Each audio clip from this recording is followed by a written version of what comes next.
بسم اللہ الرحمن الرحیم۔ عزیز طلبہ طالبات السلام علیکم۔ آپ کی معلمہ رافعہ زاہد اپنے چینل سخندان بھاولپور میں آپ کو خوش آمدید کہتی ہے۔ ہمارا آج کا موضوع ہے نظم معرہ۔ نظم معرہ ایسی نظم کو کہتے ہیں جس میں باقاعدہ وزن ہو اور بحر تو ہو لیکن قافیہ اور ردیف کی پابندی نہ کی جائے۔ اگر اتفاق سے کوئی قافیہ آ جائے تو کوئی فرق نہیں پڑتا۔ انگریزی میں اسے بلینک ورسز بھی کہتے ہیں۔ نظم معرہ کو غیر حقیقی نظم بھی کہا جاتا ہے۔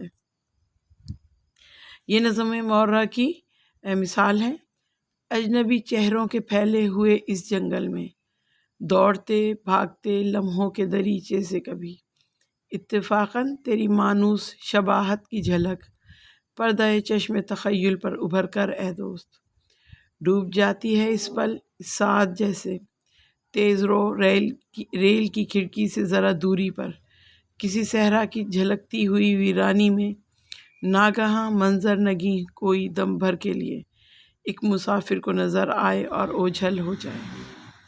اب یہاں پر دیکھیں کہ اس میں ردیف قافیے کی کوئی پابندی نہیں ہے۔ تمام مصرعے ہم وزن ہیں، ایک بحر میں ہے، مگر ردیف قافیے کی پابندی نہیں کی گئی ہے۔ ایسی نظم جس میں باقاعدہ وزن تو ہو مگر قافیہ ردیف کی پابندی نہ کی جائے کیا کہلاتی ہے؟ نظم معرہ۔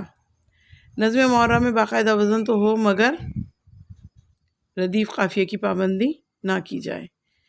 انگریزی میں اسے بلینک ورسز کہتے ہیں۔ نظم معرہ کو غیر حقیقی نظم بھی کہا جاتا ہے۔ امید ہے آپ کو نظم معرہ سمجھ آئی ہوگی۔ اللہ ہم سب کا حافظ و ناصر ہو۔ اللہ حافظ۔